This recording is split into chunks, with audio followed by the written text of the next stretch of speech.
Subscribe करंतु एबे आम चैनल को प्रेस करंतु बेल आइकन को जहा द्वारा लेटेस्ट वीडियो रो नोटिफिकेशन आपण माननकु सर्वप्रथमे मिल जिवो। नमस्कार बंधुगण आपण माननकु आम यूट्यूब चैनल को स्वागत। बंधुगण आज रो वीडियो रे आमे जानिबा 17 तारिख रो दिनटी आपणकर किपरि साब्यस्त हेबो ता सहित जदि कहिबा आज रो दिनटी को आपण माने किपरि साब्यस्त करिवे आजिर दिन आपणकर किपरि कटिबो ଏହା ସହିତ ଯଦି ବିଶେଷ ଭାବରେ ଆମେ କହିବା କେଉଁ ସବୁ ଜିନିଷରେ ଆପଣଙ୍କୁ ଫାଇଦା ମିଳିବ କେଉଁ ସବୁ ଜିନିଷରେ ଆପଣଙ୍କୁ ସାବଧାନତା ଅବଲମ୍ବନ କରିବା ପାଇଁ ପଡ଼ିବ ଆପଣଙ୍କର ଲଭ୍ ଲାଇଫ୍ କିପରି ରହିବ ବିଜନେସ୍ କିପରି ରହିବ ବ୍ୟାପାର କିପରି ରହିବ କ୍ୟାରିୟର କିପରି ରହିବ ସ୍ୱାସ୍ଥ୍ୟ କିପରି ରହିବ ସବୁକିଛି ପୁରା ଡିଟେଲ୍ସରେ ଆମେ ଜାଣିବା। ଏହା ପୂର୍ବରୁ ଚ୍ୟାନେଲରେ ନୂଆ ଆସିଲେ ଚ୍ୟାନେଲକୁ ସବସ୍କ୍ରାଇବ୍ କରନ୍ତୁ, ସାଙ୍ଗରେ ନୋଟିଫିକେସନ୍ ବେଲ୍କୁ ମଧ୍ୟ ଅନ୍ କରନ୍ତୁ ଆଉ ଭିଡ଼ିଓ ଶେଷରେ ଗୋଟେ ଉପାୟ ବିଷୟରେ ମଧ୍ୟ କହିବୁ ଯାହାଦ୍ୱାରା ଆପଣ ଆଜିର ଦିନକୁ ଆହୁରି ଅଧିକ ଶୁଭ ଓ ମଙ୍ଗଳଦାୟକ ସାବ୍ୟସ୍ତ କରିପାରିବେ।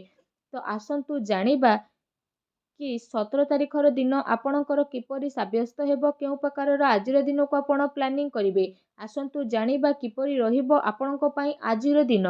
जदि सबुठारु प्रथमे आमे आपण मानकु कहिबु कि कोन आपणको पई आजि पॉजिटिव रहिबा पई जाउछि जदि विशेष भाबरे आमे आपण मानकु कहिबु तो फ्रेंड्स आजि विद्यार्थी मानकु इंटरव्यू आ कैरियर संबंधित परीक्षा रे सफलता मिलिबार पूरा संभावना बनुछि। सेथिपई निजर पाठ पढ़ा प्रति एकाग्रचित्त आपण रुहंतु। आपणकर संतुलित दिनचर्या कारणरू अधिकतर काम आपणकर समय सह पूरा मध्य हेबो। ता सहित जदि कहिबा कोनोसी धार्मिक प्रवृत्तिर व्यक्तिଙ୍କ द्वारा आपणकर साक्षात मध्य आपणकर विचार धारे सकारात्मक परिवर्तन नेकी आसीबो तथा जीवन सह जड़ित प्रत्येक कार्य को करिबारे बहुत भल नजरिया आपणको विशेष भाबरे प्राप्त हेबो। आर्थिक स्थिति मध्य आपणकर काफी भल रहिबो। ता सहित संपर्कीयों सहित मनोरंजन संबंधित प्रोग्राम आपणकर बनिबो आउ संबंधरे घनिष्ठता मध्य आसीबो। पूर्व किछि टाइम रु जेउ कार्य प्रति विशेष भाबरे आपण परिश्रम करूथुले तो से सबुर शुभ परिणाम आशा ठारू अधिक आपणको प्राप्त हेबो। धार्मिक कार्य प्रति आपणकर विशेष भाबरे रुचि बढ़िबो। पूर्व किछि समय रु जेउ कार्य रे आपणकर रोकावट आसुथुला तो से सबु कार्य आपणकर बहुत ही शीघ्र आसान उपाय रे समाधान मध्य होई जिवो। वस्त्र आभूषण जेपरि किणाकिणी रे आपण आपणको टाइम को स्पेंड करिवे समय आपणको सपक्ष रे जिवो तेणु तार सम्मान करंतु। कोनोसी शुभ समाचार मिलिबा कारणरू घर परिवार रे खुशीर माहौल देखिबाकू मिलिबो। आपणको परिश्रम द्वारा कोनोसी महत्वपूर्ण कार्य मध्य आपणकर संपन्न हेबो। आपणको योग्यता एवं क्षमता उपरे परिवार सदस्य माने गर्व अनुभव करिवे।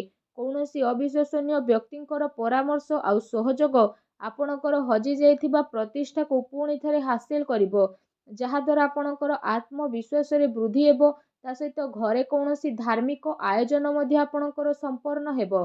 ଏହା ସହିତ ଏ ଦିନ ଆପଣଙ୍କ ପାଇଁ ବହୁତ ହି ଭଲ ଦିନ ସିଦ୍ଧ ହେବ। ଏ ଦିନ ଆପଣଙ୍କୁ ନୂଆ ନୂଆ ସଫଳତା ମିଳିବାର ବିଶେଷ ଭାବରେ ଅନେକ ହିଁ ଯୋଗ ବନୁଅଛି। ଆସନ୍ତୁ ଜାଣିବା ଏ ଦିନରେ ଆପଣଙ୍କ ପାଇଁ କ'ଣ ନେଗେଟିଭ୍ ରହିବ। ଯଦି କହିବା ଫ୍ରେଣ୍ଡସ୍ଙ୍କ ସହିତ ଏ ଦିନରେ ଅଯଥା ବୁଲାବୁଲିରେ ଆପଣ ଆପଣଙ୍କର ଟାଇମ୍କୁ ବ୍ୟର୍ଥ କରନ୍ତୁ ନାହିଁ। ନିଜର ଶାରୀରିକ ଊର୍ଜାକୁ ବନେଇକି ରଖନ୍ତୁ। ଅଳସ୍ୱାମୀରେ ମନୋରଞ୍ଜନରେ ସମୟ ବ୍ୟତୀତ କରିବା ଠାରୁ ବନୁଥିବା କାର୍ଯ୍ୟରେ ଆପଣଙ୍କର ରୋକାବଟ ମଧ୍ୟ ଆସିପାରେ। ନିଜର ମହତ୍ୱପୂର୍ଣ୍ଣ ଦସ୍ତାବିଜକୁ ସମ୍ଭାଳିକି ରଖନ୍ତୁ। କେହି ଏହାର ଭୁଲ ବ୍ୟବହାର ମଧ୍ୟ କରିପାରେ। ତା ସହିତ ଏ କାରଣରୁ ଯଦି କହିବା ଆପଣଙ୍କର ସ୍ୱାଭିମାନ ଉପରେ ଆଘାତ ମଧ୍ୟ ପହଞ୍ଚିପାରେ। ସନ୍ତାନଙ୍କର ଗତିବିଧିରେ କଡ଼ା ନଜର ରଖନ୍ତୁ। ପିଲାଙ୍କର ସମସ୍ୟାକୁ ଶାନ୍ତିପୂର୍ଣ୍ଣ ଭାବରେ ସୁଲଝାନ୍ତୁ। ତାଙ୍କୁ ରାଗିବା ବା ତାଙ୍କ ଉପରେ କ୍ରୋଧ କରିବା ଦ୍ୱାରା ତାଙ୍କ ଭିତରେ ଅହଙ୍କାର ଭାବ ଉତ୍ପନ୍ନ ମଧ୍ୟ ହୋଇପାରେ। କାଳ୍ପନିକ କଥା ଉପରେ ଅଧିକ ଧ୍ୟାନ ନ ଦେଇକି ଯଥାର୍ଥ ଉପରେ ଆପଣ ବିଶ୍ୱାସ କରନ୍ତୁ। କିନ୍ତୁ ଧ୍ୟାନ ରଖନ୍ତୁ କି କୌଣସି ବି କାର୍ଯ୍ୟକୁ କରିବା ପୂର୍ବରୁ ତାର ଭଲ ମନ୍ଦ ଜିନିଷ ଉପରେ ଆପଣ ବିଚାର କରିବାର ଅତି ଆବଶ୍ୟକତା ରହିଛି। କାରଣ କିଛି ଭୁଲ ହେବାର ସମ୍ଭାବନା ମଧ୍ୟ ଲାଗୁଛି। ତା ସହିତ ଅଧିକତର ଟାଇମ୍ ଆପଣ ଘରୁ ବାହାରକୁ ବ୍ୟତୀତ କରିବେ। କିନ୍ତୁ ସଫଳତା ପ୍ରାପ୍ତ କରିବା ପାଇଁ ମର୍ଯ୍ୟାଦାର ଧ୍ୟାନ ରଖିବା ଆପଣଙ୍କ ପାଇଁ ଅତି ଆବଶ୍ୟକତା ରହିଛି। କୌଣସି ବି ଅନୁଚିତ କାର୍ଯ୍ୟ ଆପଣଙ୍କର କ୍ରୋଧପୂର୍ଣ୍ଣ ବ୍ୟବହାର ଆପଣଙ୍କର ଯୋଜନାକୁ ପରିବର୍ତ୍ତନ କରିପାରେ ତେଣୁ ସାବଧାନ ରୁହନ୍ତୁ। ଅନ୍ୟର ସୁଲଝାଇବାରେ ଗଭୀରତାର ସହ ଆପଣ ବିଚାର କରନ୍ତୁ ତଥା ଅଯଥା ଖର୍ଚ୍ଚରୁ ଦୂରେଇ ରୁହନ୍ତୁ। ଅଚାନକ ହୋଇ କୌଣସି ପ୍ରକାରର ମହତ୍ୱପୂର୍ଣ୍ଣ ଖର୍ଚ୍ଚ ଆପଣଙ୍କର ସାମ୍ନାରେ ଆସିପାରେ।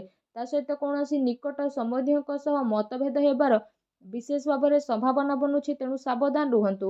ଆସନ୍ତୁ ଜାଣିବା ଏ ଦିନରେ ଆପଣଙ୍କର ଲଭ୍ ଲାଇଫ୍ କିପରି ରହିବ। ଯଦି କହିବା ବିବାହିତ ଜୀବନ ଆପଣଙ୍କର ସୁଖମୟ ରହିବ। ପ୍ରେମ ସମ୍ବନ୍ଧରେ ଆପଣଙ୍କର କାଫି ମଜବୁତତା ଆସିବ। ପ୍ରେମ ସମ୍ବନ୍ଧ ପାଇଁ ଏ ଦିନ ବହୁତ ହି ଭଲ ଦିନ ଆପଣଙ୍କର ରହିବ, ଅନୁକୂଳ ରହିବ। ପାରିବାରିକ ଗତିବିଧିରେ ଆପଣଙ୍କର ସହଯୋଗ ସମର୍ପଣ ବାତାବରଣକୁ ଆହୁରି ଅଧିକ ଖୁସିଭରା ବନେଇ ଦେବ ତଥା ଆପୋଷିକ ସମ୍ବନ୍ଧରେ ଆହୁରି ଅଧିକ ଘନିଷ୍ଠତା ମଧ୍ୟ ଦେଖିବାକୁ ମିଳିବ। ପତି ପତ୍ନୀଙ୍କ ସମ୍ବନ୍ଧରେ ମଧୁରତା ରହିବ। କୌଣସି ପ୍ରକାରର ମହତ୍ତ୍ୱପୂର୍ଣ୍ଣ କାର୍ଯ୍ୟରେ ନିଜ ଜୀବନ ସାଥୀଙ୍କର ପରାମର୍ଶ ଆପଣ ଅବଶ୍ୟ ନିଅନ୍ତୁ। ଏ ଦିନ ଆପଣଙ୍କର ପ୍ରେମ ସମ୍ବନ୍ଧକୁ ମଜବୁତ ବନେଇବା ପାଇଁ ବିଶେଷ ଭାବରେ ଗୋଟେ ବହୁତ ଭଲ ଦିନ ସାବ୍ୟସ୍ତ ହେବ।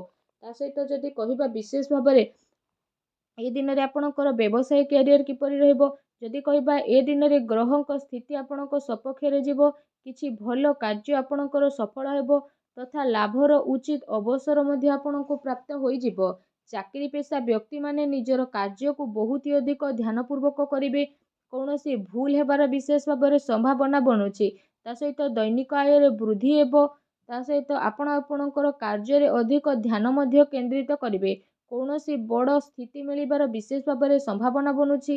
ଚାକିରି ପେଶା ବ୍ୟକ୍ତିଙ୍କୁ ବିଶେଷ ଭାବରେ ନିଜର ଟାର୍ଗେଟ ପୁରା କରିବା ଦ୍ୱାରା ବିଶେଷ ଲାଭ ମିଳିବ। ଏ ଦିନରେ କୌଣସି ନୂଆ ମିଳିବାର ସ୍ଥିତି ବନୁଛି। କୌଣସି ବି ଡିଲ୍ ଫାଇନାଲ କରିବା ଟାଇମରେ ସମଝଦାରୀ ଏବଂ ଭାବି ଚିନ୍ତିକି ଆପଣ କାମ କରନ୍ତୁ। ଲାଭର ମାର୍ଗ ପ୍ରସ୍ତୁତ ହେବାର ବିଶେଷ ଭାବରେ ଆପଣଙ୍କ ପାଇଁ ଯୋଗ ବନୁଛି ତଥା ସମୟରେ ଆପଣ ଭରପୁର ସଦୁପଯୋଗ କରନ୍ତୁ।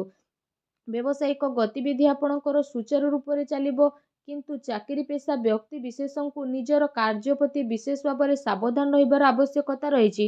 ଅନ୍ୟଥା ଉଚ୍ଚ ଅଧିକାରୀ ବର୍ଗଙ୍କର ନରାଜପଣର ଶିକାର ଆପଣଙ୍କୁ ହେବା ପାଇଁ ପଡ଼ିପାରେ। ବ୍ୟବସାୟିକ ବିଚାର ସମ୍ବନ୍ଧିତ ରୂପରେଖା ଉପରେ କୌଣସି ପ୍ରକାରର କାର୍ଯ୍ୟକୁ ଆପଣ ସ୍ଥଗିତ କରନ୍ତୁ। ଆର୍ଥିକ ସାଧନରେ ଏ ଦିନରେ ଆପଣଙ୍କର ବୃଦ୍ଧି ହେବ। କୌଣସି ପ୍ରକାରର ଅନୁଚିତ କାର୍ଯ୍ୟକୁ କରିବାଠାରୁ ଆପଣଙ୍କୁ ଦୂରେଇ ରହିବାର ରହିଛି। ତା ସହିତ ପ୍ରପର୍ଟି ସମ୍ବନ୍ଧିତ କାର୍ଯ୍ୟରେ ପେପର ୱାର୍କରେ ଆପଣ ଅଧିକ ଧ୍ୟାନ ଦିଅନ୍ତୁ। ଟିକେ ସାବଧାନତା ଆପଣଙ୍କୁ କୌଣସି ବଡ଼ ମୁସିବତରେ ମଧ୍ୟ ପକାଇ ପାରେ। ଚାକିରି ପେଶା ବ୍ୟକ୍ତିବିଶେଷଙ୍କୁ ଯଦି କହିବା ଉଚ୍ଚ ଅଧିକାରୀ ବର୍ଗ ପ୍ରସନ୍ନ ମଧ୍ୟ ରହିବେ। ପ୍ରମୋସନ ମିଳିବାର ମଧ୍ୟ ବିଶେଷ ଭାବରେ ଯୋଗ ଆପଣଙ୍କ ପାଇଁ ବନୁଛି। ଆସନ୍ତୁ ଜାଣିବା ଏ ଦିନରେ ଆପଣଙ୍କର ସ୍ୱାସ୍ଥ୍ୟ କିପରି ରହିବ। ଯଦି କହିବା ଆପଣ ଏ ଦିନରେ ବାହନ ଆଦି କିଣାକିଣି ଟାଇମରେ ଆଘାତ ଲାଗିବାର ବିଶେଷ ଭାବରେ ସମ୍ଭାବନା ବନୁଛି। ସେଥିପାଇଁ ଆପଣ ଅତ୍ୟଧିକ ସାବଧାନ ରୁହନ୍ତୁ। ଏମିତିରେ ଆପଣଙ୍କ ସ୍ୱାସ୍ଥ୍ୟ ବହୁତ ହି ଭଲ ରହିବ। ତା ସହିତ ନିଜ ସ୍ୱାସ୍ଥ୍ୟକୁ ଭଲ ରଖିବା ପାଇଁ ଆପଣ ପ୍ରତ୍ୟେକ ଦିନ ଯୋଗ କରନ୍ତୁ, ବ୍ୟାୟାମ କରନ୍ତୁ ଏବଂ ସୁସ୍ଥ ରୁହନ୍ତୁ। ଆସନ୍ତୁ ଜାଣିବା ଆପଣଙ୍କ ପାଇଁ କ'ଣ ବିଶେଷ ଉପାୟ ରହିଛି। ଯଦି କହିବା ଆପଣ ସ୍ନାନ ଆଦି ବିଶେଷ ଭାବରେ କରିସାରିବା ପରେ ଭଗବାନ ଶିବଙ୍କର ମନ୍ତ୍ର ଜପ କରନ୍ତୁ। ତା ସହିତ ବିଶେଷ ଭାବରେ ଘରେ ପୂଜା ପାଠ ଆଜି କରନ୍ତୁ। ଛୋଟ ପିଲାଙ୍କୁ କିଛି ନା କିଛି ଖାଇବାକୁ ଦିଅନ୍ତୁ, ଯାହାଦ୍ୱାରା ସବୁ ନକାରାତ୍ମକ ଶକ୍ତିର ବିନାଶ ହେବ, ଶୁଭ ଫଳ ପ୍ରାପ୍ତ ହେବ। ଭିଡ଼ିଓ କେମିତି ଲାଗିଲା କମେଣ୍ଟ କରିକି ଜଣାନ୍ତୁ। ଚ୍ୟାନେଲରେ ନୂଆ କରି ଆସିଥିଲେ ଚ୍ୟାନେଲକୁ ସବସ୍କ୍ରାଇବ କରନ୍ତୁ। ଧନ୍ୟବାଦ।